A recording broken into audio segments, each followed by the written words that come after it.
What's going on, ladies and gentlemen? Welcome to a special episode of Crossplay, our video game podcast here at the Whatnauts. Today we have something a little different, something a bit special. We have a wonderful interview that we are about to do right now.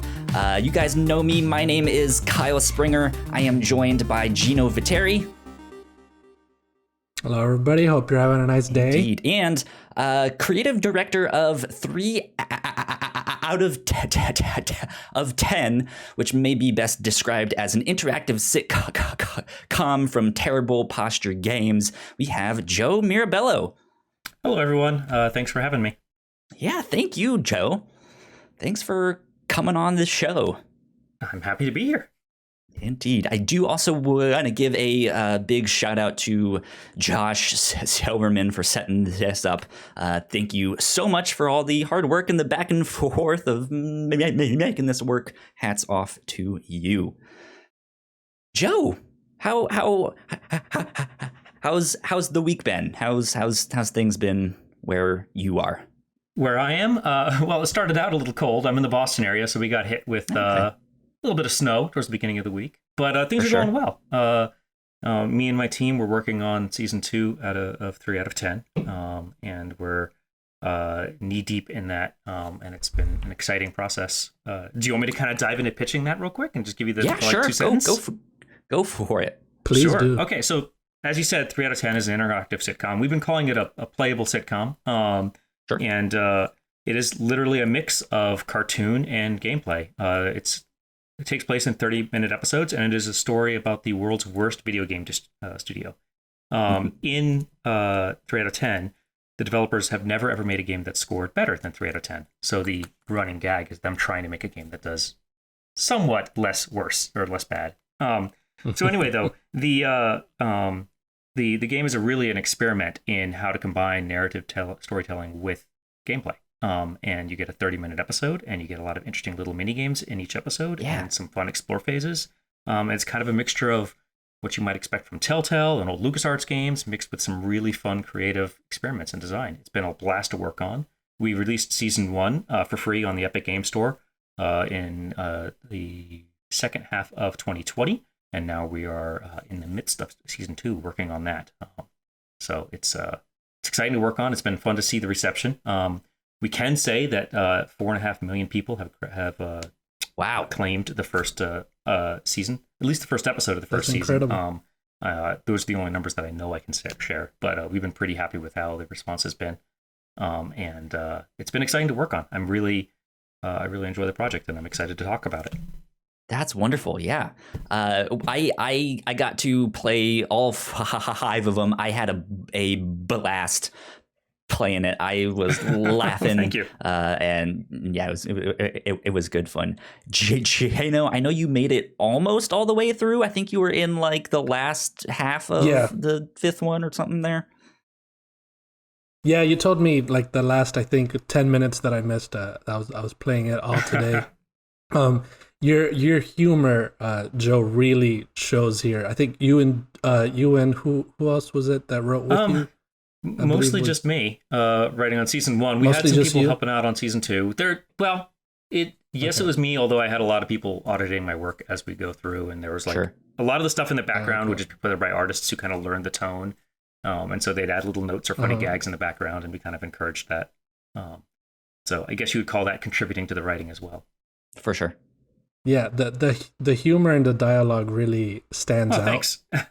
So that's something. It makes me laugh as much as a game like South Park, Excellent. I'm glad to hear that. Would have made me laugh.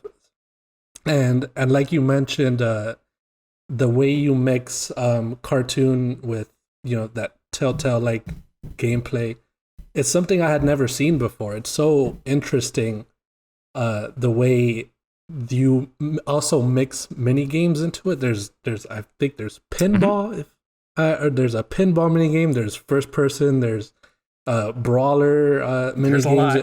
It's just a threading in so many different kinds of games. It's super interesting, super unique. So I commend you on all of that. That's very. I mean, Okay, so first off, thank you very much for the writing comment. I also think that the writing is only a tiny portion. We have some awesome voice actors who just did a really good job with delivery. Yeah. And they've kind of grown with these characters as much as I have over the last year and a half, or 2 years now, however long we've been working on it. But they've grown just as much as I have in terms of knowing the characters and their interactions and nailing the personalities of each. So yeah, that's been fun to see. And they were talented, and I'd worked with some of them before on previous games, but this is the first time where I had a chance to like develop a relationship that's been ongoing with an actor, where it's like working with the actor on the first episode and then a month later with the second or third or fourth, like kind of just over the course of a year, regular sessions, and really getting to know them, and them getting to know me in the writing. It's been fun. That's good. That's good. So we'll circle back around to 3 out of 10, but I did want to get kind of a bit of your journey as a developer in here as well. And so like you've been in the games industry for 15, 16 years, is that correct? That is true. Since 2005-ish. I had my first art test in 2004 for Mythic Studios. The people makers of Dark Age of Camelot, if you remember that game. Did not get that job. But that gives you a date of when I kind of entered the industry. But yeah, I've been in the industry since 2005. I worked for a company named Iron Lore, which made a game called Titanquest, which that was a great studio to work for. It was I couldn't have asked for a better first experience in the industry. It was a really positive group of people there, and we were making some fun stuff. And I still have a lot of those, friendships today. And after my time on Titanquest and the expansion pack, I went to a company called 38 Studios, which was also a great team of people, but that has a much less. I mean, Iron Lore closed down, unfortunately, but 38 also closed down, but it had a much different story. Whereas Iron Lore's closure was bittersweet because we had made good stuff and we all bonded as a team. 38's was filled with a lot of, controversy and lots of bit of a can of everyone with that one. And I believe everyone knows about most people, if they've been following the industry, know about that. And I was there so the two studios were in the same exact building. I was thinking about moving on from Iron Lore. I had really enjoyed my time there, but I was like, hey, everyone, it's time for me to go and get a sophomore type position and kind of kind of try something else. I want to try and move into a different kind of studio and a different kind of genre of games. And 38 literally opened up next door. And I was originally thinking about maybe going out west, trying out, my hand at like trying to apply to some of my dream studios. But I just started dating a lady and I want to see where it went. And I was like, well, here's another studio that also has some celebrities involved, and maybe we'll see where that goes. And being from the ground up might be interesting. When I joined Iron Lore, it was years after they had started and their technology base was down. They had their vision on what they were building. They knew exactly where they were going with it. And when I joined 38 Studios, we didn't even have computers yet. We didn't even have flooring in the building yet. My interview was literally in just one room with Kurt, the controversial figure at the top there. That said, even though I was there from the beginning, it was just as an artist. And, when all of this stuff began going crazy, we were 300 people. I was employee number like somewhere in the 20s, I think. But it grew up to 300 and 350 people, something like that. And our team, we were trucking and doing our thing. You can see videos of the product we were working on, the Copernicus Amalur MMO, and I slowly grew as I was there from being just more of a mid-level artist at that point to becoming more senior, to becoming more technical, to becoming a senior technical artist. Over the course of 5 years, I became incredibly technical and developed a lot of confidence in dealing with technology and interacting with multiple teams and disciplines. And I had a team of technical artists under me, and we were all servicing the environment artists. And I learned an awful lot there. And the team there was great, actually. For all of the controversy that happened and for all of the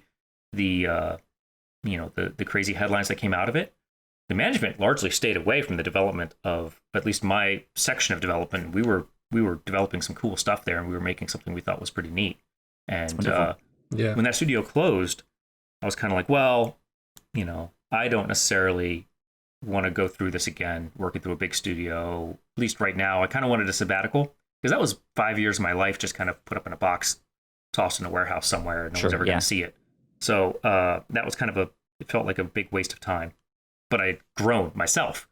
And so I was like, all right, let's maybe see if I could do something with that. And I set out on a mission to build a game as fast as I could. And over the course of 20 months, I taught myself basically light engineering work, scripting in Unreal 3, and made a game called Tower of Guns, which was a lot of fun to work on. It was really rushed development because I was racing against a wallet of how much time I had. I was like, here's how much time I have based off of how much I have in my savings account. For sure. And I expected that to be complete, and maybe it would be something fun that I could say that I did, where I built a game mostly on my own. And then my brother helped out with music, and I had various other people come kind of along the way, helping out with QAing and testing, and later on ports. But I thought I'd go back in the industry at that point, and instead that kind of became a career. And I went from just me to me and collaborating with other studios on follow-up projects, to hiring people, to now we've got a team of a dozen people plus a handful more contractors, and we're a real studio, and it feels really weird. Yeah. So you mentioned that sort of a change from the big studio to a smaller studio that you created now, the indie scene. How does that feel more fulfilling to you now than you were at the big studio? Is there cons to it in a way? Yeah, there is cons. You have to really be careful with scope. There's a lot you can do that is more liberating, because you can just build stuff that you think would be potentially super successful. And, like Tower Guns, that was the first time, at least, that I had seen anybody combine a first-person shooter and a roguelite type progression. And I could just chase that. I could just be like, this is what I want to see. And you can't really do that in AAA very well. You kind of have to vet everything. You have to kind of scope everything around you still have to do a lot of scoping in the indie scene, and we have to do more and more of that as we grow. But when it was just solo, it was just kind of like, write down on a piece of paper what I think I can build as much as I can, call it done. And in some way, you can still maintain that process, but I was not beholden to anybody. And then as we grow, I am beholden to even just the sense of responsibility, being responsible to my own employees, realizing that I need to make smart decisions in order to keep us all employed and to have a stable work environment, stable and healthy work environment. So that responsibility does, limit some of the risk you can take. Gotcha. And as much as we talk about, a studio like, to go back to Iron Lore again, I look at them now with a lot of admiration about them trying to keep everybody working in a stable environment, and like seeing how they did that. And even when things didn't go well, how they closed down the studio, I look to as a real, I admire the way they ran that place. From what I know, I don't know very much because I was so junior then, but from what I've seen, it's commendable. Gotcha. Well, after you did Tower of Guns, you then moved on to Mother Gunship, which was your follow-up with that. And I found some interviews that you had done at the time of release of that. And you mentioned that you were working on that game basically remotely and internationally and stuff like that. And here we are in 2021, and we got hit by this big pandemic where everyone is forced to work from home and stuff like that. So was there something you learned from the development of that second game that then helped you in this past year? Because I know you guys have continued to work remotely since then. We have, yeah. That's a good question. And that Mother Gunship was built in collaboration with a company named Grip Digital, and a very talented group of people there. And one of the things, though, I learned was that if you split your focus between people who are remote and people who are in a location, then the lines of communication quickly get lost. Design decisions quickly get made on one side, but the other side may not know. Interesting. And I found, I guess I kind of had a hunch that going fully remote and not having a split would actually be more successful than splitting some of your team remote and some of them not remote. And so when I began ramping up Terrible Posture Games afterwards, I made the conscious decision to not have a headquarters that everyone had to go to. And this would have been in 2018, 2019. Gotcha. The very beginning of 2019. and I made sure that people could pretty much work not necessarily from anywhere, because it is a little bit of a logistical headache, but much more freeform than what you would find at other companies, and that has led to us developing a culture that is rooted in being online and virtual. Mm-hmm. And so we still have a decent amount of in-jokes. We still have a decent amount of camaraderie being built. And I can say we've gotten to know each other very well, me and my team, my team of people. But, I've only met 3 of them or 4 of them in person. For sure. Which is really wacky. Oh, wow. It's similar to what we do here at the Whatnauts, because I've never met Gino in person. Yeah. I'm in Virginia, and he's down in Georgia. So it's interesting to have that mix of like, well, how, like I want to get to know them, but I don't want to only get to know them while I'm working. But how do I make that work and that culture work? It's an interesting puzzle to Well, how did you two connect the dots then? We met on Twitter. Just we were putting out a call for like, hey, we're looking for some more hosts for our video game podcast. And Gino was one of the ones that spoke up and was like, I've never done this before, but I would love to, Yeah. And we just kind of started talking and went from there. Excellent. And how long ago was that? Oh, I reached out to him. I think they put that out in August of this past year. It was around there. It was like early fall, late summer-ish. Yeah. Yeah, 8 months, 9 months. Yesterday, I mean, last year, obviously, a lot of us were stuck at home, and I decided to, throw myself into content creation in some way, and started networking online, getting to know people through there, and found Kyle and the Whatnauts. They were obviously looking for more hosts, and I reached out not thinking I was gonna get anything back, but luckily they noticed me, and I've learned through Kyle and the other guys, and it's been a lot of fun doing all of it online. But like you said, Kyle, that dynamic of only doing stuff online, like we can't go, let's go out and get a drink and bond and stuff like that. It's not stuff that you can do, or after work you go out for drinks. Yeah, there's none of that and stuff like that. So there's none of that here. So I mean, it's interesting to build a relationship online rather than. It's not that uncommon though, if you think about a lot of the. I mean, like I've had friends that I've only ever known virtually for decades now. Especially once I got more into the online gaming scene, or when I got into the art scene, because all of the in the early 2000s, we're talking a long time ago, but game artists of skill were concentrated really in basically California, and everyone else was just trying to learn. There were some hot spots around the country, for sure, and around the world, but largely, in order to learn your trade, no schools knew how to teach this stuff.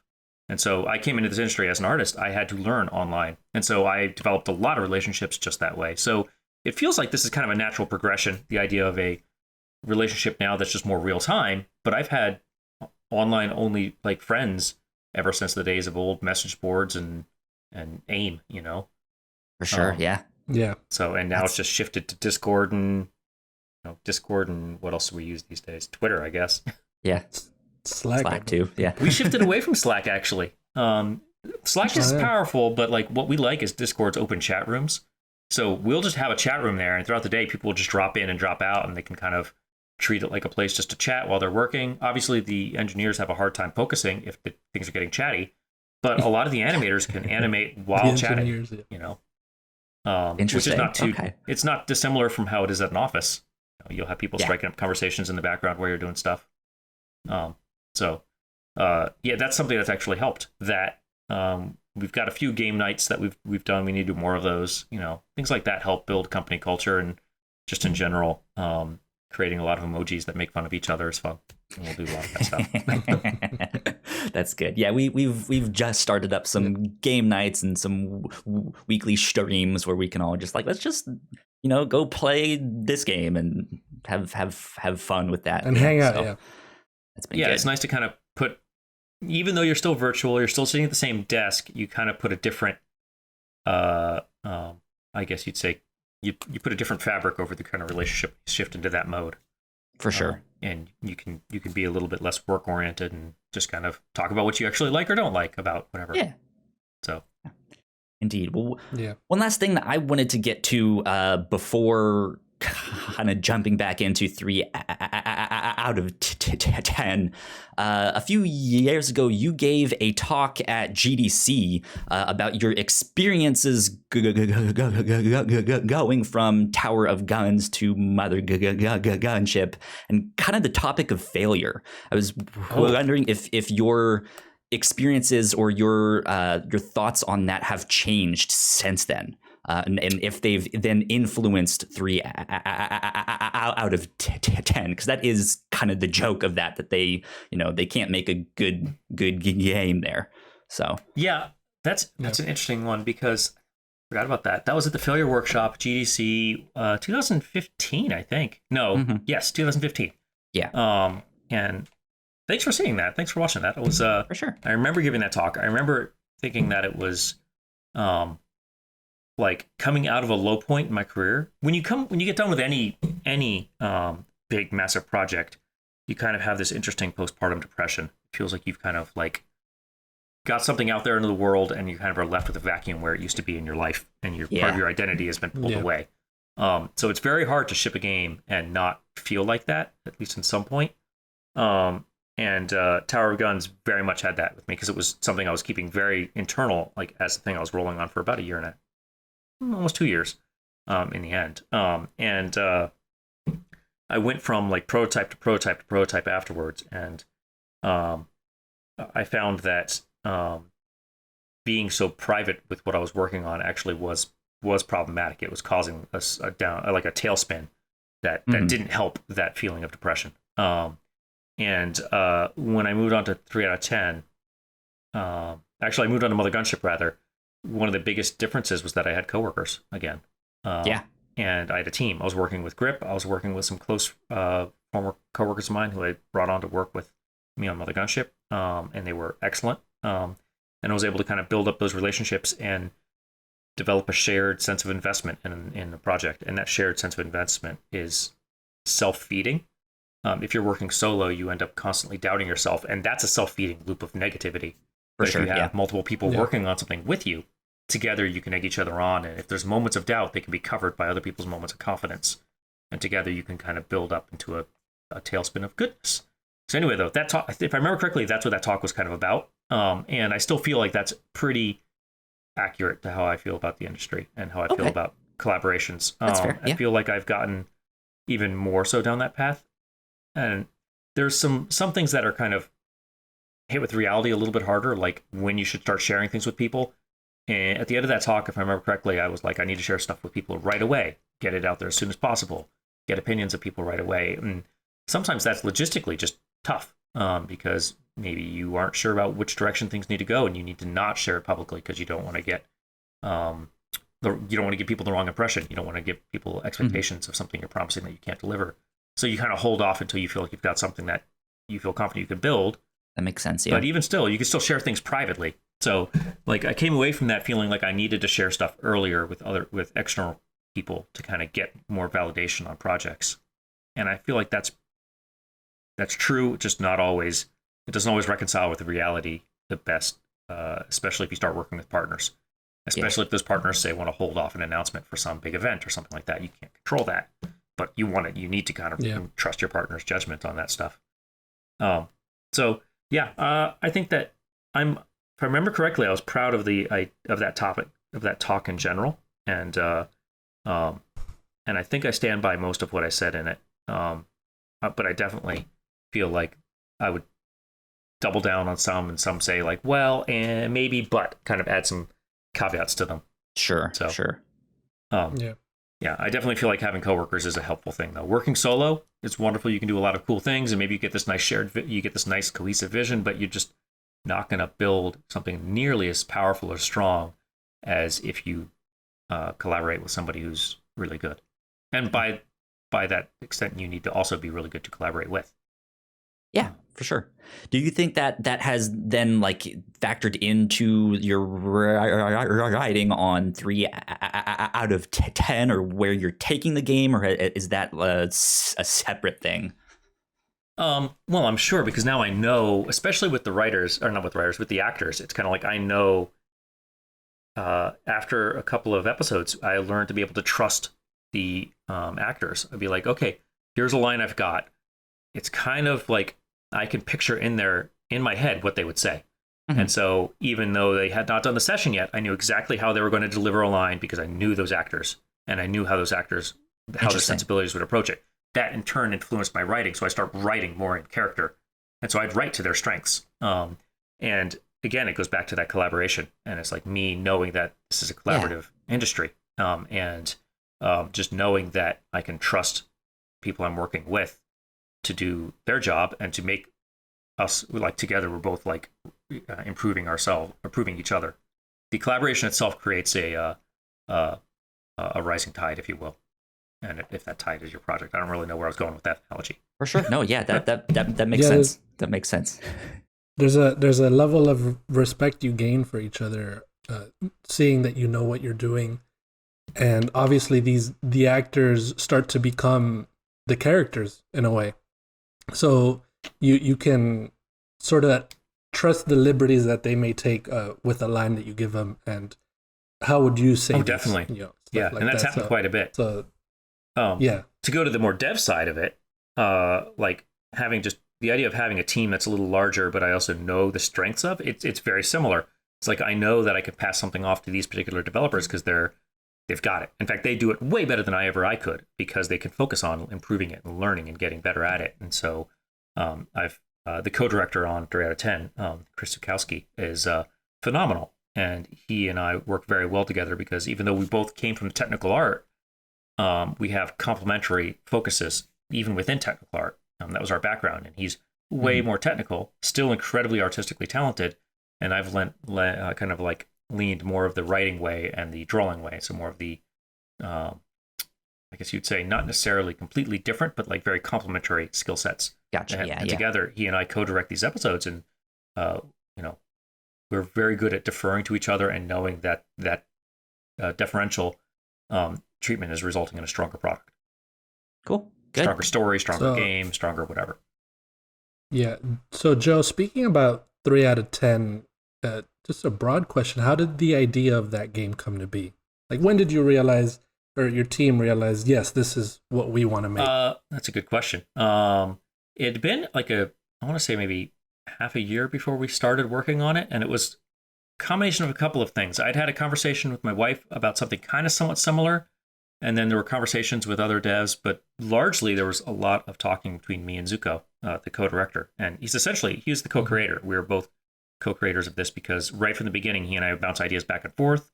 We had ideas about how you could make something. Can you make a game that is digestible in these small chunks? Can you make something that's got this wide variety of mini games? How would you do it? The technical problems there seemed really fun. It also seemed like a really good way to improve as a developer because, have you guys heard of the 1,000-pot theory? It's been a while, so I'm fuzzy on it, but yes, I have. I talk about something very similar in that GDC talk that you mentioned about the Failure Workshop, and I still feel this is very, very accurate. And that's in that GDC talk, I say basically like, if you want to get better at drawing, don't try and do one really good drawing. Instead, try and do 1,000 terrible drawings, and you get all the terrible drawings out of the way, and you learn from each one. 1,000 pots theory is the exact same thing. You put 2 students who've never touched pottery in front of a clay potter's wheel, or a pottery wheel with a lump of clay, and you say one spend all semester on one pot, and you tell the other to make 100 pots or 1,000 pots. The one who's making 1,000 pots, their 1,000th pot, even though it's done real quick, will be infinitely better than the one who had been working all semester on one pot. For sure. And it's just the idea of like you learn from failure. The 3 out of 10 as a project is a really clever way to get us to improve because we're working on these mini games and it's like, damn, each one is small and we move on to the next one right away. And we move on to the next episode. And each episode gets stronger and stronger. And each one has got a micro dev cycle. And so as a result now, we've got it locked down. We know precisely how long an episode takes to make. We know precisely what we need to make one. We know exactly what kind of resources and what kind of arts stuff we're going to need to add. We can nail the scope of it. We can nail the writing of it, the capturing of it, all that stuff that you tend to flail around with bigger games. We've kind of got that process locked down. Our producer went. It's been awesome.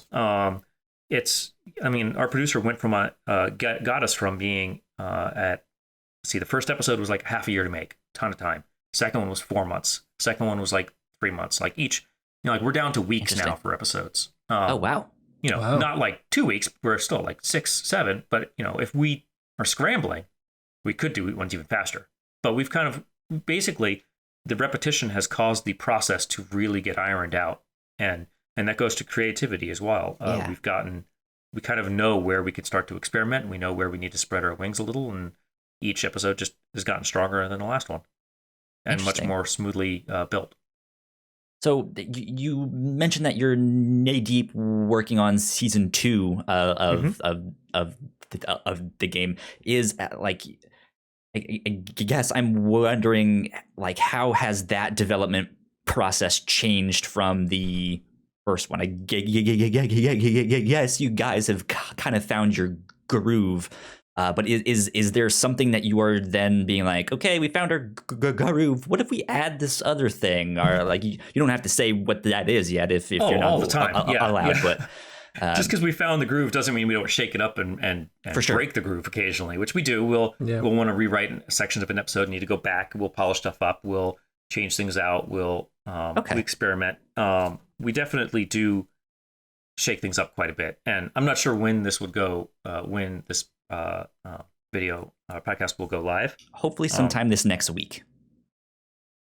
Depending on when it goes live, there may or may not be news out. So gotcha. I won't say anything yet. But be on the lookout then. So right. I mean that if that news goes out when we want it to, there's stuff to announce coming up shortly. So pay attention to the Twitter and stuff. But we've we just shake things up with each episode quite a bit.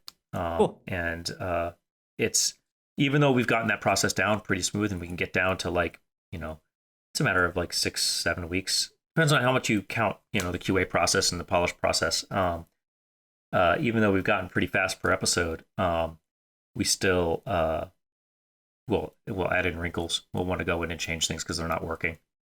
So we do want to make it something as strong as we can. Okay. Good stuff. Well, I'm interested in knowing, since this is a sitcom, what kind of TV and movie influences were brought into this?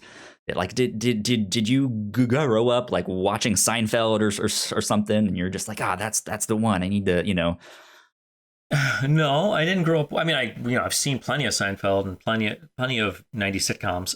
For sure. I suppose looking at what I was seeing that was successful in comedy on TV was inspirational. You look at something like Community. You look at something like Archer. You look at something like South Park.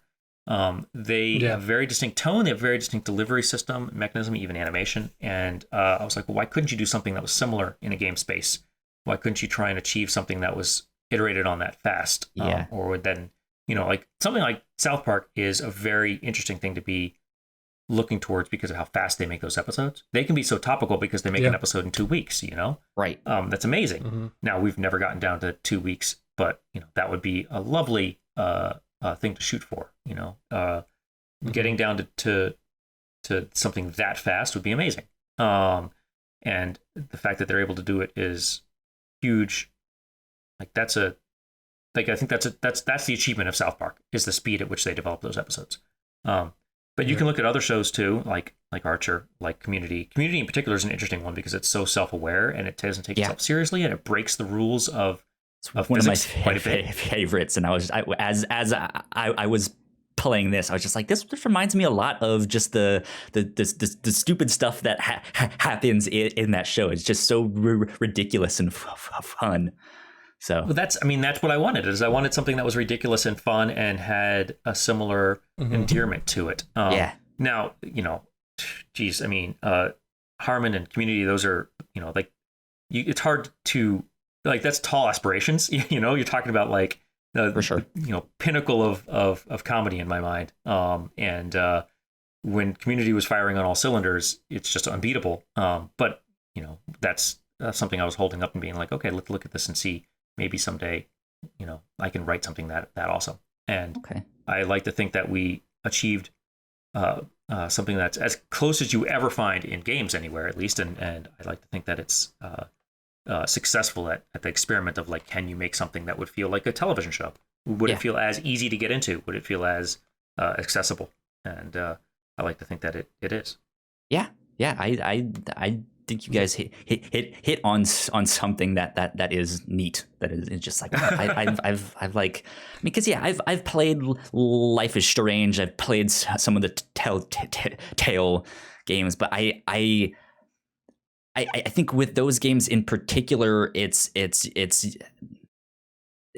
a lot more passive, if that makes sense. Like, sure, I can decide what I want the character to say, but I felt like your game was more engaging of like, okay, now I have to switch gears, and it's like, oh, it's a Zelda-like thing, and I have to do, that stuff. So it was interesting to sit through. Well, thanks. I mean, that was our goal, was to make, we have a philosophy of trying to surprise the player as much as possible and delight them. And everything comes secondary to that. So I guess you'd call it the delight of surprise, or maybe the surprise of delight. I don't know. Sure. But everything comes secondary to that. And even if that means the writing gets a little weird at times, that's okay. Because the more important thing is making sure that the player has a good time and doesn't know exactly where it's going and is left delighted. So the Zelda dungeon, I think, was a very successful moment of that, where it doesn't make very much sense in the story. Right. And that's okay. I mean, other than being just a silly way to get to Canada. Sorry for the spoilers. Hopefully they've made it this far. They're going and playing it and they pause the podcast. But, that was fun. But yeah, that's a good example of like, you were not expecting that to come. But then we layer in so many little jokes about Canada in it that I think that you end up, we take the player along with this interesting ride where they're like, okay, of course, the Canadians, spider moose. Okay, all right. So, and that takes a layer of self-awareness to be able to realize that the main objective here is to give the player a fun time and make it very easy for them to get into. And something like Life is Strange is an interesting comparison because those are longer episodes. Mm-hmm. They're less, I think they're a little harder to get into. It's a tremendous game, but like, I feel like you have to sit down and really want to play it for a few hours to get through an episode. With this, I wanted people to be able to play through an episode on their lunch break. And I wanted them to not have to be stressed out about it. Just be like, you know what? I know exactly what I'm in for here. A 30-minute experience that's filled with some silly stuff that I'm going to laugh along the way. And then I'm back. I can, back to work or whatever. So wonderful. Yeah, you mentioned the lunch break thing on your website, so cool nod to that. Yeah, but aside from obviously having these little surprise moments, the other big thing about 3 out of 10 is the cast. Specifically, the cast of characters are so unique in their own way. Like Viper seems like some sort of Wolverine-like guy. Joan is secretly a badass Splinter Cell kind of person. Joan is fun to write. I really like writing Joan. So, writing those characters, how much of yourselves are in the characters? If you took inspiration from anyone on the team and to make these characters in a way. I mean, every character has a part of me in it. That's where I pull from to kind of get a lot of the perspective of that character. So even as dumb as Kevin is, the lead designer, is an absolute idiot. Yeah, that's me. I mean, I am. I say the idiotic things that he says all the time, and that's authentic. And similarly, I have the hardcore gamer edge in me that I've kind of largely outgrown it, but it's still there. I just don't have as much time to be heavy into something like the competitive games I used to be into. Not that I was ever good, but I used to play a lot more than I played now. And that was part of my identity. And similarly, Joan is a Midwestern mom who's basically super experienced, but is kind of off doing her own thing. She's like a character who had been in the industry for forever And whenever anybody asks her a question, she's got, the history to talk about something, how it's related to something she's done. She's done everything. That's her backstory. Everything is her backstory. And nobody ever listens to her though. But like she's amazing. And it just, that kind of I don't know, she comes across as super nice, but also just kind of being like letting people do their own thing. I feel like that's kind of also part of me.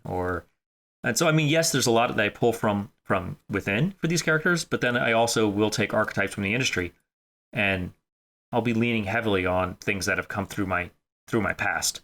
Yeah. There's I have never, even though I am the boss of Terrible Posture Studios, I have never gone into the office without shoes, and like Jeb is the boss, has never wear shoes. But that does come from a anecdote, and it wasn't me. It was a boss of my brother, and he worked for a very large internet service provider back in the early 90s.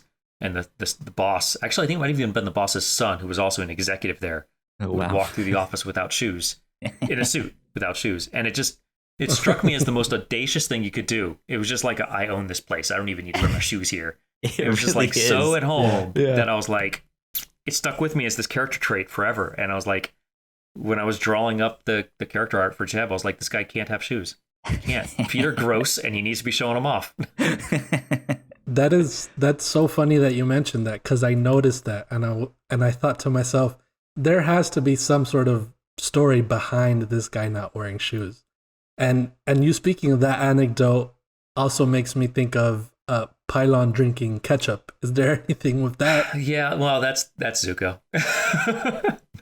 My co-director is his sense of humor is really silly, and I love it, and that started as an in-joke and has become this kind of thing that has now become endearing as a part of Pylon.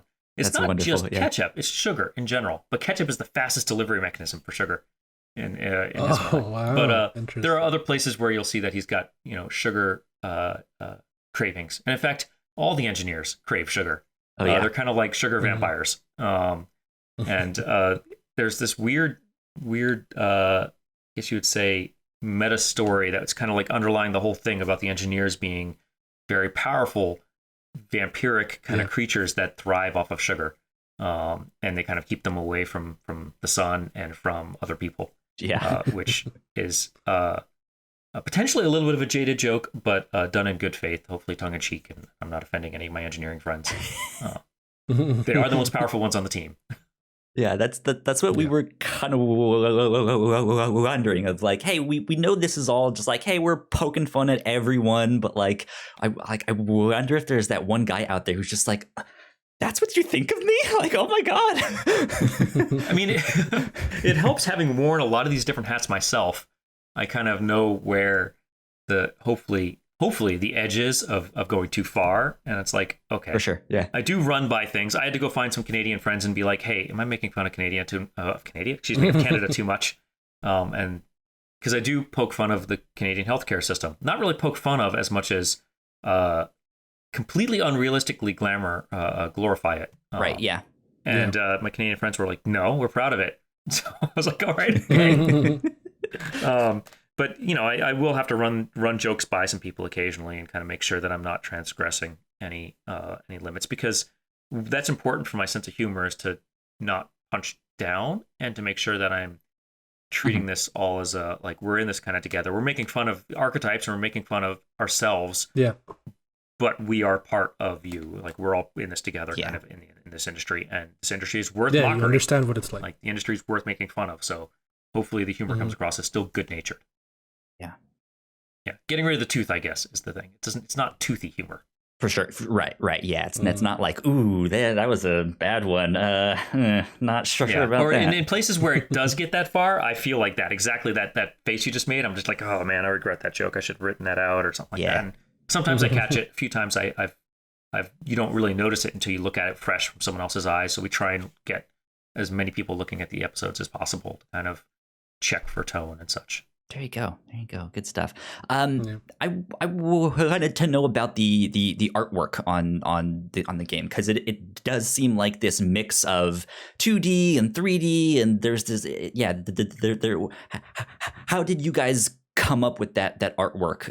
Because you guys also have, believe it was episode 3 or 4. I don't remember which one, where they go to the art asset store to redecorate, and like I loved it, but it was just like I wonder how much of that was a thought they had down the road, and was like, why do we make the whole artwork like be this hodgepodge of stuff there?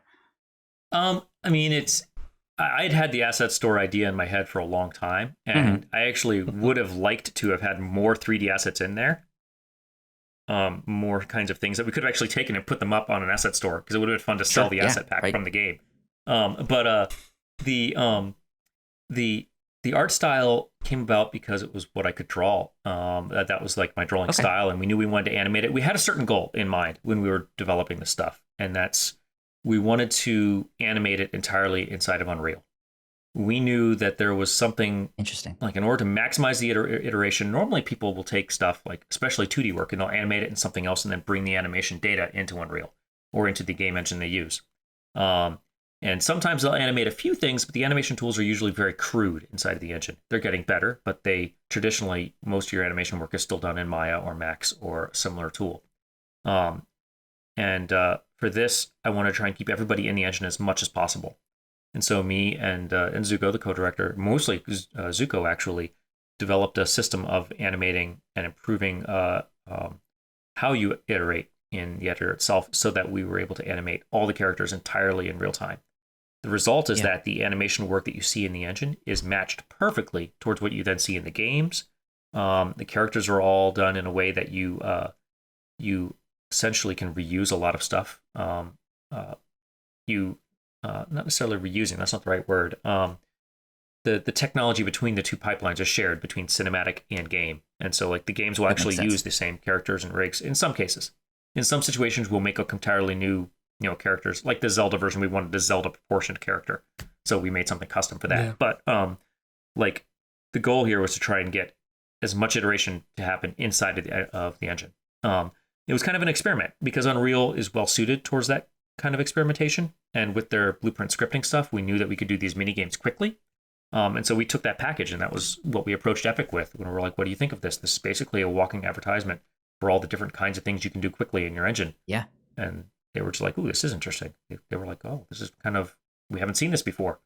And we were like, well, we haven't either. That's why we want to make it. So, so is that how the releasing it on Epic? Is that how that all came about? Then you guys went to them and was like, hey, we have this thing here that you guys can. Yeah, I mean that's essentially what it was. And Epic is they took a look at the project and they were like, this is something that is really cool. And I don't want to speak for Epic here, but sure. I like to think that I think that the game shows off what you can do with the Unreal Engine pretty well.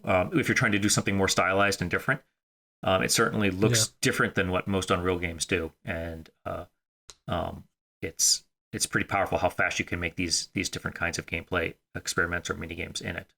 And that's been, I think, very validating. I mean, we came into this project knowing Unreal very well. I had been using it for years and years and years, and so had Zuko, the co-creator. We were comfortable there, and this kind of project could, to my knowledge, only be built this fast using Unreal.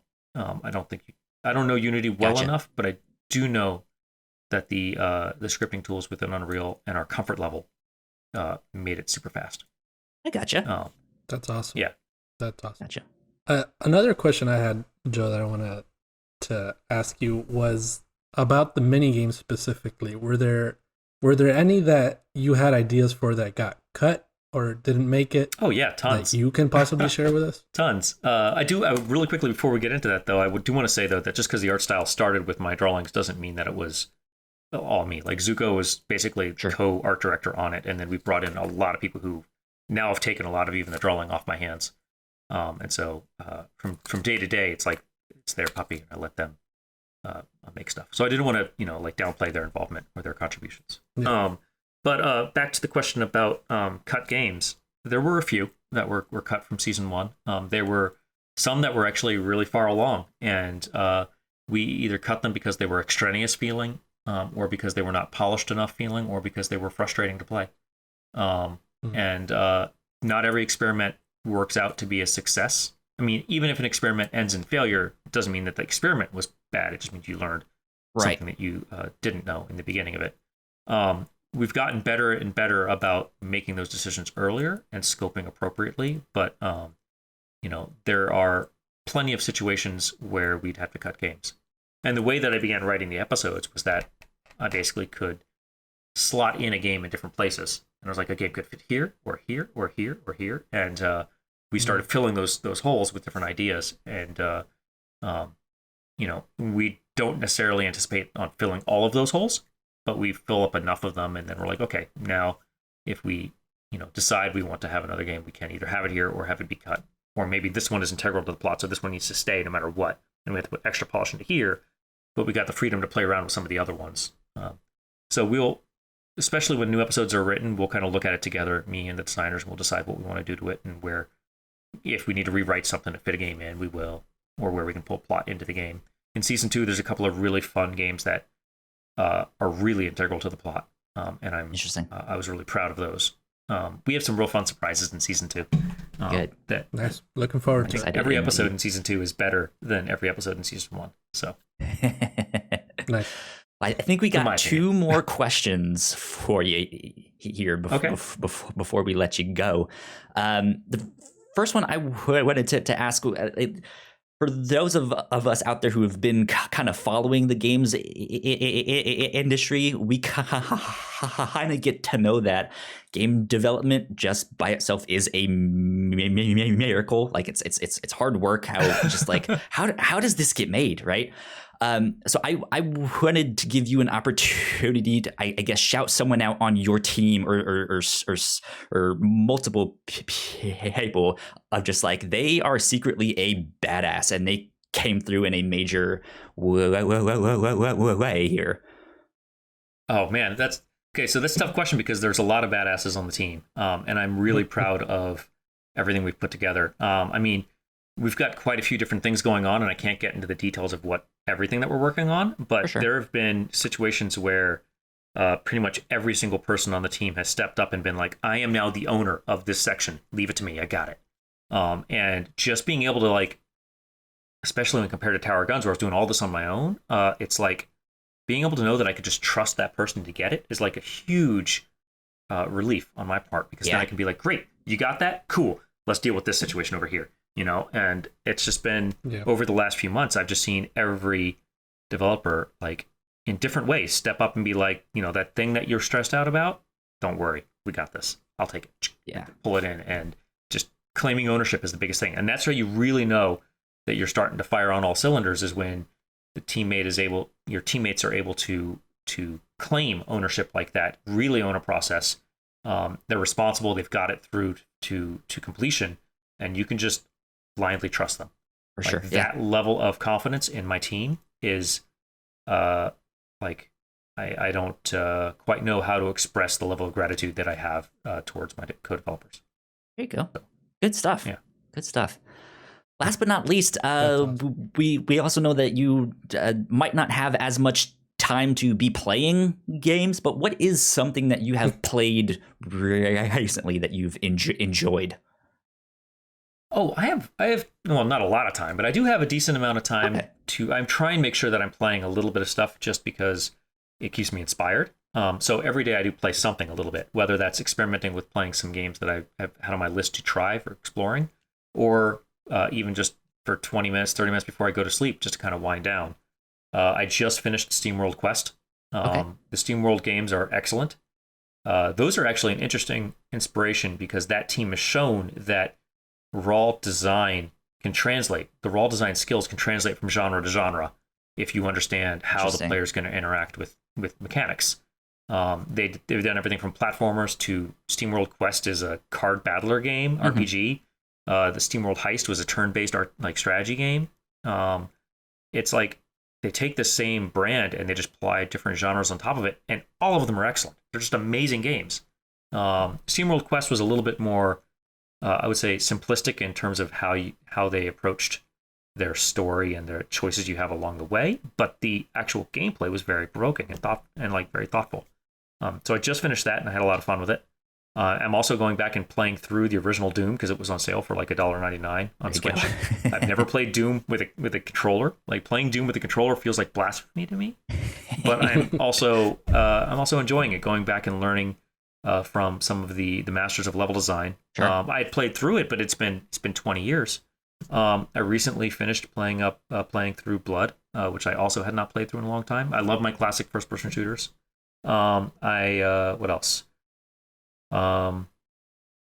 There's been more things I was playing through. I played a little bit of Among Us recently, but not too much. Among Us. Yeah, that's been playing mostly for game night with my coworkers. What else am I playing through? Well, I have to tab over to Steam now. Take a look. There you go. Right. Or I've got a decent amount of stuff on the Epic Game Store as well. So, yeah. So a lot of research, playing through games that are actually similar to games that I have in my head that I'd like to build. So I'll be like, okay, how did they solve a problem? Mm-hmm. So that's not as much fun as playing just for pure enjoyment, but research, try and mix it up. Well, I mean, it can actually be research because I'll be like, oh man, right away I'll see something that I should do or not do on my next project. Everyone, this industry is every original idea in this industry has got some kind of predecessor. We've all built upon each other and we all learn from each other and are inspired by each other. So, yeah. There you go. One final thing I want to say, Joe, is I want to call back to what you mentioned on your website about being able to play these episodes over your lunch break. That I think is something that not all, or if any, studios are doing. They really, what you do is really respect people's time. Oh, thanks, man. and you focus on quality over quantity, which I think a lot more people should do. So that's something I definitely commend you on. That a lot more. You mentioned 4.5 million people have checked out the first episode. I hope more do. So that's awesome. It's super funny, super fun to play, and can't wait for season 2, man. Thank you. Yeah, I take that as not every game needs to be that kind of thing, but there are certain games that we need more of, and I think games that you can dive in and out of without knowing you need a lot of commitment. Absolutely. Is important. That's the whole roguelike genre, actually, that Tower of Guns was kind of inspired by. It's like those games, for as much as people give them flack with the permadeath or with the slow progression or with the randomization, that's their point, is that you can play and have a full experience in an hour or half an hour. And you can just do that for thousands of hours if you want to, or put it down at any moment and walk away. Yeah. And I like the idea of a player being able to put something down and walk away if they want to. Oh. Yeah. Well, Joe, thank you so much for joining us. This has been wonderful. You're most welcome. Thank you very much for having me. Yeah, for sure. Where can people find you? Can they find the studio? Where can they get the game? All of that stuff. Yes. Okay. Really quickly, I can plug. All these links are available at www.310.show. That's the numbers 310.show. But you can also follow us on Twitter, and that's at Terrible Posture. And then we also have a Discord, which is linked from 310.show. So check out 310.show, and you can get links to play the game, links to follow us on Twitter, links to the Discord community, all sorts of different things. But thank you very much for having me. I love to talk about this stuff, and I enjoy talking with you too. For sure. Yes. Thank you for being here. Indeed.